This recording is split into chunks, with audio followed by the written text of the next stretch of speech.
नमस्कार दोस्तों, आज विश्व की दो सबसे खतरनाक टीमें भारत न्यूजीलैंड के बीच राजकोट के भव्य निरंजन शाह क्रिकेट स्टेडियम में साल 2026 की वनडे सीरीज का दूसरा और ऐतिहासिक मुकाबला खेला गया, जिसने अपनी अविश्वसनीय पटकथा और रोंगटे खड़े कर देने वाले अंत से पूरे क्रिकेट जगत को हैरत में डाल दिया। राजकोट के सौराष्ट्र क्रिकेट एसोसिएशन यानी निरंजन शाह स्टेडियम की उस सपाट और बल्लेबाजों के लिए स्वर्ग मानी जाने वाली पिच पर भारत और न्यूजीलैंड के बीच साल 2026 की वनडे सीरीज का दूसरा महामुकाबला खेला गया, जिसने रणों की सुनामी और भारतीय दिग्गजों की जादुई बल्लेबाजी से पूरे क्रिकेट जगत को मंत्रमुग्ध कर दिया। इस हाई स्कोरिंग मैच की शुरुआत तब हुई जब न्यूजीलैंड के कप्तान माइकल ब्रेसवेल ने टॉस जीतकर पहले बल्लेबाजी करने का साहसी निर्णय लिया।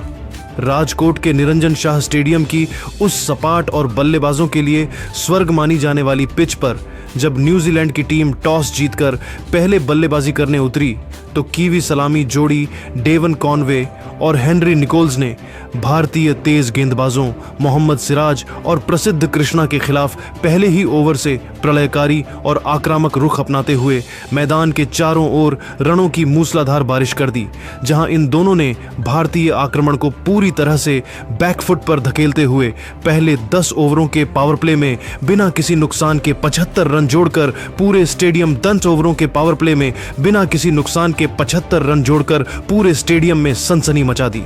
न्यूजीलैंड की ओर से डेवन कॉनवे आज बहुत ही खतरनाक और विनाशकारी लय में नजर आ रहे थे और उन्होंने राजकोट की तेज आउटफील्ड का भरपूर फायदा उठाते हुए खेल के 12वें ओवर में दोबारा गेंदबाजी करने आए। हर्षित राणा के खिलाफ अपनी जादुई कलाइयों का इस्तेमाल करके 2 लगातार कड़क चौके जड़कर अपना एक और शानदार अर्धशतक पूरा किया, लेकिन वह अपनी इस आतिशी पारी को एक बड़े शतक में तब्दील करने में सफल नहीं हो सके, जिससे डेवन कॉनवे हवा में कवर ड्राइव खेलने के प्रयास में गेंद की गति को भांपने में चूक गए और 58 गेंदों पर 55 रनों की एक तेज पारी खेलकर आउट हो गए। उनकी इस पारी में 6 आकर्षक चौके और एक गगनचुंबी छक्का शामिल है और हर्षित राणा ने भारत को वह बहुप्रतीक्षित पहली बड़ी सफलता दिलाई। डेवन कॉनवे के एक महत्वपूर्ण मोड़ पर आउट होने के बाद अनुभवी बल्लेबाज हेनरी निकोल्स ने न्यूजीलैंड की पारी के मोर्चे को बहुत ही सूझबूझ और रणनीतिक कौशल के साथ संभाला, जहां उन्होंने भारतीय स्पिनरों के खिलाफ मोर्चा खोलते हुए यह सुनिश्चित किया कि रनों की गति में कोई कमी ना आए। निकोल्स ने भारतीय स्पिन आक्रमण के खिलाफ अपनी तकनीकी श्रेष्ठता का प्रदर्शन किया और खेल के 18वें ओवर में जादुई चाइनामैन कुलदीप यादव की फिरकी को भांपते हुए क्रीज का शानदार इस्तेमाल किया और मिड विकेट के ऊपर से एक अत्यंत विशाल और दर्शनीय छक्का जड़कर राजकोट के दर्शकों के बीच अपना बहुमूल्य और संघर्षपूर्ण अर्धशतक पूरा किया, जिससे न्यूजीलैंड का स्कोरबोर्ड एक बार फिर तेजी से आगे बढ़ने लगा था। हेनरी निकोल्स आज बहुत ही ठोस नजर आ रहे थे और भारतीय कप्तान शुभमन गिल के लिए वह एक बड़ी सिरदर्द बनते जा रहे थे, लेकिन वह अपनी इस बेहतरीन शुरुआत और एकाग्रता को एक बहुत बड़ी शतकीय पारी में तब्दील करने में सफल नहीं हो सके, जिससे हेनरी निकोल्स रविंद्र जडेजा की एक तेज टर्न होती। गेंद पर आक्रामक स्वीप शॉट खेलने के प्रयास में गेंद की अतिरिक्त टर्न और उछाल के कारण चकमा खा गए और 65 गेंदों पर 62 रनों की एक अत्यंत जुझारू पारी खेलकर आउट हो गए। उनकी इस पारी में 7 कड़क और दर्शनीय चौके शामिल हैं, जिन्होंने न्यूजीलैंड को एक मजबूत स्थिति में पहुंचाने का काम किया। निकोल्स के पवेलियन लौटने के बाद न्यूजीलैंड के मध्य क्रम के 2 सबसे विश्वसनीय और आक्रामक बल्लेबाजों अनुभवी डेरिल मिचेल और विस्फोटक ग्लेन फिलिप्स ने क्रीज पर कदम रखा और इन दोनों ने भारतीय गेंदबाजों पर जवाबी हमला जारी रखते हुए रनों की रफ्तार को थमने नहीं दिया, जहां उन्होंने स्ट्राइक रोटेट करने के साथ साथ बड़े हिट लगाने की कला का भी प्रदर्शन किया। डेरिल मिचेल ने भारतीय स्पिनरों रविंद्र जडेजा और वॉशिंगटन सुंदर के खिलाफ बहुत ही चतुराई से बल्लेबाजी की और खेल के 32वें ओवर में अनुभवी रविंद्र जडेजा की गेंद को कलाइयों के सहारे मोड़कर एक फुर्तीला सिंगल लिया और इसके साथ ही वडोदरा के बाद राजकोट में भी अपना एक और महत्वपूर्ण व प्रभावशाली अर्धशतक पूरा किया, जिससे कीवी खेमे में भारी उत्साह देखा गया। मिचेल आज भारतीय तेज गेंदबाजों को भी निशाने पर ले रहे थे और उनके बल्ले से निकलने वाले वाले शॉर्ट बाउंड्री के बाहर रॉकेट की तरह जा रहे थे, लेकिन वह प्रसिद्ध कृष्णा की एक बिजली जैसी रफ्तार वाली अत्यंत घातक और सटीक बाउंसर पर पूरी तरह चकमा खा गए, जिससे डैरिल मिचेल पुल शॉट खेलने के प्रयास में गेंद की लंबाई और उसकी प्रचंड गति को गलत पड़ बैठे और गेंद उनके बल्ले का ऊपरी किनारा लेकर हवा में तैरती हुई फील्डर के सुरक्षित हाथों में समा गई, जिससे डैरिल मिचेल 55 गेंदों पर 58 रनों की एक विस्फोटक पारी खेलकर आउट हो गए। उनकी इस पारी में 4 शानदार चौके और 2 गगनचुंबी छक्के शामिल हैं। मिचेल के आउट होने के बाद ग्लेन फिलिप्स ने जिम्मेदारी अपने कंधों पर ली और उन्होंने भारतीय डेथ ओवरों के विशेषज्ञों मोहम्मद सिराज और प्रसिद्ध कृष्णा के खिलाफ अपनी पावर हिटिंग का बेजोड़ मुजाहिरा पेश किया, जिससे न्यूजीलैंड की टीम 300 रनों के मनोवैज्ञानिक आंकड़े को पार करने में सफल रही। फिलिप्स ने मैदान के हर कोने में अनोखे और कलात्मक शॉट खेलकर भारतीय फील्डरों को काफी मशक्कत करने पर मजबूर कर दिया,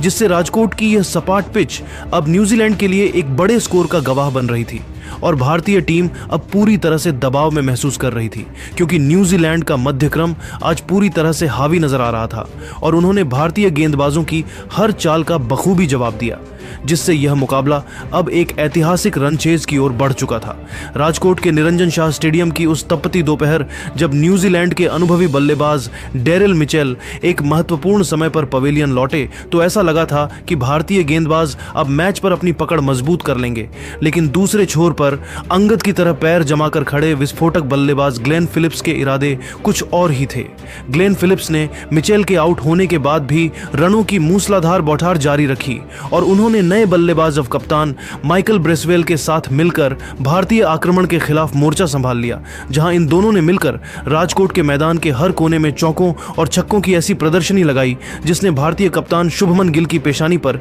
चिंता की लकीरें गहरी कर दी।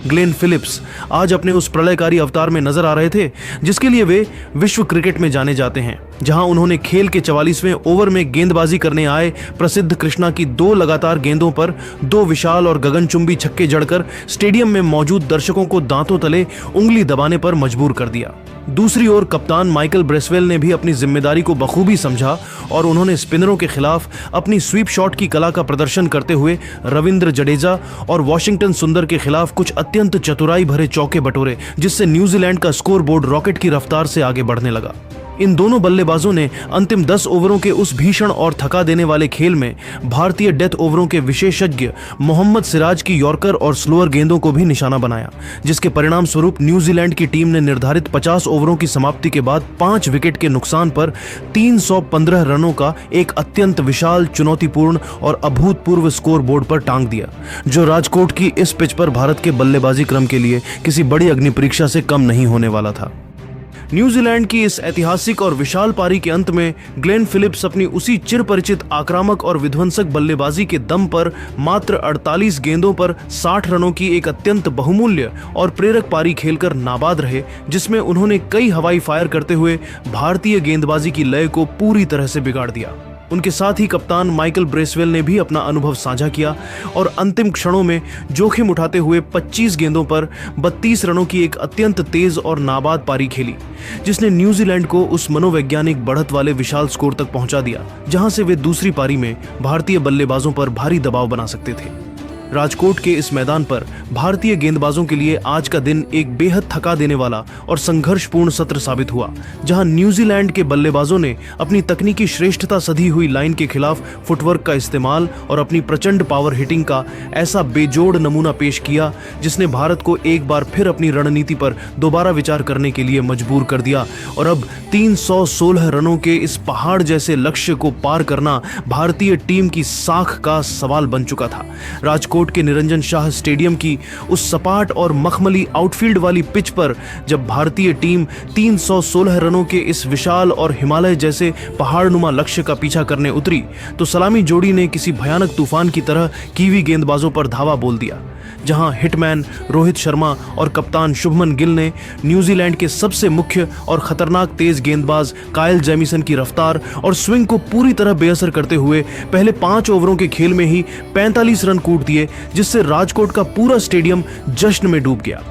रोहित शर्मा आज वडोदरा की अपनी पिछली नाकामी की पूरी कसर राजकोट के इस मैदान पर निकालने के इरादे से आए थे और उन्होंने खेल के 9वें ओवर में दोबारा गेंदबाजी करने आए युवा जाक फॉल्क्स के खिलाफ अपने अनुभव का इस्तेमाल करते हुए 3 लगातार कड़क और दर्शनीय चौके जड़कर वडोदरा के प्रशंसकों के शोर के बीच अपना एक और धमाकेदार अर्धशतक पूरा किया। लेकिन वह अपनी इस आतिशी पारी को एक बहुत बड़े स्कोर में तब्दील करने से चूक गए, जिससे Rohit Sharma deep mid wicket के ऊपर से छक्का लगाने के प्रयास में गेंद की अतिरिक्त उछाल को नहीं समझ सके और 42 गेंदों पर 48 रनों की एक विस्फोटक पारी खेलकर आउट हो गए। उनकी इस पारी में 6 शानदार चौके और 2 गगनचुंबी छक्के शामिल हैं और काइल जेमिसन ने न्यूजीलैंड को वह पहली जीवनदायिनी सफलता दिलाई।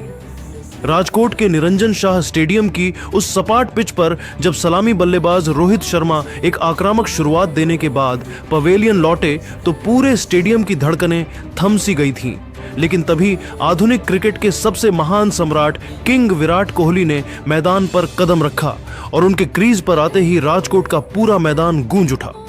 विराट कोहली ने आते ही अपनी इरादे स्पष्ट कर दिए और युवा कप्तान शुभमन गिल के साथ मिलकर न्यूजीलैंड के गेंदबाजी आक्रमण की ऐसी धज्जियां उड़ानी शुरू की कि कीवी कप्तान माइकल ब्रेसवेल पूरी तरह बेबस और लाचार नजर आने लगे, जहां इन दोनों दिग्गजों ने न्यूजीलैंड के किसी भी गेंदबाज को कोई सम्मान नहीं दिया।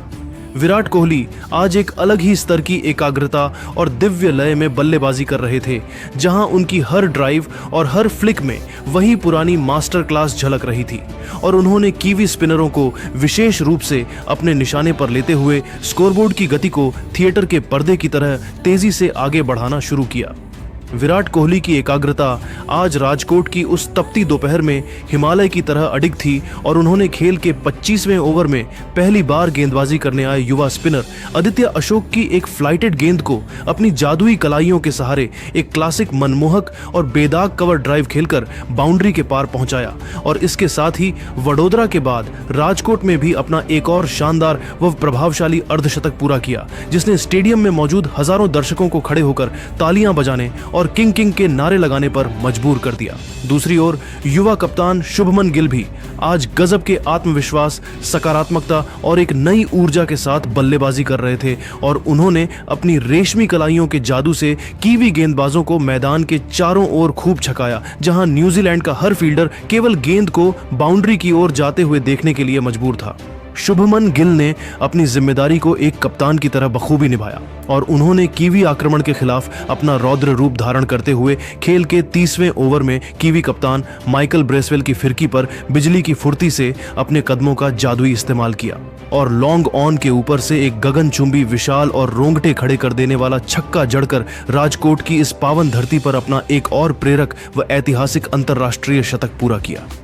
गिल का यह शतक भारत के लिए इस 316 रनों के पहाड़ जैसे लक्ष्य को आसान बनाने की दिशा में एक बहुत बड़ा मील का पत्थर साबित हुआ, क्योंकि उन्होंने और कोहली ने मिलकर न्यूजीलैंड के मुख्य गेंदबाजों का मनोबल पूरी तरह तोड़ दिया था और कीवी कप्तान ब्रेसवेल अब लगातार फील्डिंग में बदलाव कर रहे थे, जो पूरी तरह बेअसर साबित हो रहे थे। शुभमन गिल की इस शतकीय पारी में क्लास और पावर का एक अद्भुत संगम देखने को मिला, जिसने यह साबित कर दिया कि वह भारतीय क्रिकेट के अगले सुपरस्टार क्यों माने जाते हैं और कोहली के साथ उनकी इस 150 रनों से अधिक की अटूट साझेदारी ने न्यूजीलैंड को इस मुकाबले में पूरी तरह से बैकफुट पर धकेल दिया था, जिससे अब भारत की जीत की राह पूरी तरह से साफ नजर आ रही थी।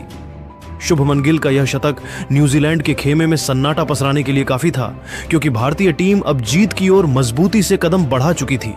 लेकिन गिल अपनी इस अविश्वसनीय पारी को अंत तक ले जाकर मैच को खत्म नहीं कर सके, जिससे शुभमन गिल लॉकी फर्ग्यूसन की एक तेज यॉर्कर पर सीधा प्रहार करने के प्रयास में गेंद की गति से मात खा गए और 95 गेंदों पर 105 रनों की एक यादगार शतकीय पारी खेलकर आउट हो गए। उनकी इस शानदार पारी में 10 कलात्मक चौके और 3 गगनचुंबी छक्के शामिल हैं। गिल के आउट होने के समय भारत एक बहुत ही मजबूत स्थिति में था, लेकिन न्यूजीलैंड की टीम जानती थी कि मध्य क्रम के विकेट लेकर वे अभी भी मैच में वापसी कर सकते थे, जबकि विराट कोहली दूसरे छोर पर किसी विशाल दीवार की तरह डटे हुए थे और अब जिम्मेदारी उनके और मध्यक्रम के बल्लेबाजों पर थी कि वे इस 316 रनों के ऐतिहासिक लक्ष्य को पार कर भारत को सीरीज में अजेय बढ़त दिला सकें। दूसरा, वनडे मुकाबला अब अपने उस अंतिम और रोंगटे खड़े कर देने वाले रोमांचक पड़ाव पर पहुंच चुका था, जहां भारतीय प्रशंसकों की धड़कनें तेज हो गई थीं, क्योंकि भारत को इस ऐतिहासिक जीत के लिए अंतिम 10 ओवरों के भीषण संघर्ष में 85 रनों की कठिन दरकार थी और न्यूजीलैंड के गेंदबाज अपनी पूरी जान लगा रहे थे। किंग विराट कोहली आज एक अलग ही अवतार में नजर आ रहे थे और उन्होंने क्रीज के एक छोर पर किसी खूंटे की तरह अपने पैर जमा लिए थे, जहां उन्होंने न्यूजीलैंड के किसी भी गेंदबाज को हावी होने का मौका नहीं दिया और खेल के 42वें ओवर में दोबारा गेंदबाजी करने आए। क्रिस्टियन क्लार्क की 2 लगातार गेंदों पर अपनी कलाइयों के जादू से 2 दर्शनीय चौके जड़कर अपना बहुप्रतीक्षित 55वां अंतर्राष्ट्रीय वनडे शतक पूरा किया, जिससे पूरा राजकोट स्टेडियम कोहली कोहली के नारों से गूंज उठा और दर्शकों ने खड़े होकर इस महान बल्लेबाज का अभिवादन किया। विराट कोहली आज अपनी इस जादुई पारी से भारत को जीत के बिल्कुल मुहाने पर ले गए थे और ऐसा लग रहा था कि वह मैच खत्म करके ही लौटेंगे, लेकिन तभी खेल के 46वें ओवर में न्यूजीलैंड के सबसे अनुभवी तेज गेंदबाज काइल जेमिसन ने एक बहुत ही चतुराई भरी धीमी गति की गेंद फेंकी, जिस पर कोहली गच्चा खा गए। विराट कोहली जो रनों की गति बढ़ाने के लिए एक और बड़ा हिट लगाने का प्रयास कर रहे थे, वह गेंद की गति को भांपने में मामूली चूक कर बैठे और लॉन्ग ऑन पर कैच दे बैठे, जिससे विराट कोहली 108 गेंदों पर 112 रनों की एक अत्यंत गौरवशाली और ऐतिहासिक शतकीय पारी खेलकर आउट हो गए। उनकी इस पारी में 9 शानदार चौके और 2 गगनचुंबी छक्के शामिल हैं। विराट कोहली के इस नाजुक मोड़ पर आउट होने के बाद स्टेडियम में एक पल के लिए सन्नाटा पसर गया था, क्योंकि अब पूरा दारोमदार मध्यक्रम के बल्लेबाजों श्रेयस अय्यर और विकेटकीपर बल्लेबाज केएल राहुल के कंधों पर आ गया था। इन दोनों अनुभवी बल्लेबाजों ने विषम परिस्थितियों में अपनी मानसिक मजबूती का परिचय दिया और न्यूजीलैंड के गेंदबाजों के खिलाफ बिना किसी हड़बड़ाहट के बहुत ही सूझबूझ और जिम्मेदारी के साथ बल्लेबाजी करना शुरू किया, जहां उन्होंने अंतिम 2 ओवरों में जीत के लिए जरूरी 22 रनों के कठिन लक्ष्य को अपनी रणनीतिक बल्लेबाजी से हासिल करने का संकल्प लिया। खेल के 49वें ओवर में जब काइल जेमिसन एक बार फिर घातक गेंदबाजी कर रहे थे, तब श्रेयस अय्यर ने अपने ऊपर से दबाव हटाते हुए एक आगे निकलकर गगनचुंबी और विशाल छक्का जड़ा, जिसने न्यूजीलैंड के खेमे में खलबली मचा दी और मैच का झुकाव पूरी तरह भारत की ओर कर दिया। भारतीय टीम ने इस सांसें रोक देने वाले और रोंगटे खड़े कर देने वाले महामुकाबले को 49.3 ओवरों के रोमांचक खेल के बाद 5 विकेट के नुकसान पर 318 रन बनाकर शानदार तरीके से जीत लिया और इस जीत के साथ ही भारत ने 5 मैचों की इस सीरीज में 2-0 की एक अत्यंत मजबूत और अजेय बढ़त हासिल कर ली, जिसने न्यूजीलैंड के हौसले पस्त कर दिए। इस सफल रन चेज के अंत में श्रेयस अय्यर 22 गेंदों पर 28 रनों की एक अत्यंत महत्वपूर्ण और संयमित पारी खेलकर नाबाद रहे और उनके साथ केएल राहुल भी 10 गेंदों पर 15 रनों की छोटी मगर प्रभावी पारी खेलकर नाबाद लौटे, जिन्होंने वडोदरा के बाद राजकोट में भी भारत का परचम लहराया। युवा कप्तान शुभमन गिल को उनके उस शानदार, प्रेरक और नींव रखने वाले शतक के लिए सर्वसम्मति से मैन ऑफ द मैच के प्रतिष्ठित पुरस्कार से नवाजा गया, क्योंकि उनकी 105 रनों की पारी ने ही भारत के लिए इस विशाल लक्ष्य को आसान बनाया था। भारतीय टीम का यह प्रदर्शन राजकोट की यादों में हमेशा के लिए दर्ज हो गया, जहां शीर्ष क्रम से लेकर मध्य क्रम तक हर खिलाड़ी ने अपनी जिम्मेदारी बखूबी निभाई और कीवी टीम को एक बार फिर हार का स्वाद चखने पर मजबूर कर दिया। तो दोस्तों, आपके हिसाब से भारत की इस बड़ी जीत का पीछे का असली हीरो कौन रहा, हमें कमेंट बॉक्स में जरूर बताएं। और अगर आपको यह वीडियो पसंद आया तो इस वीडियो को लाइक करें, शेयर करें और हमारे चैनल को सब्सक्राइब करना ना भूलें।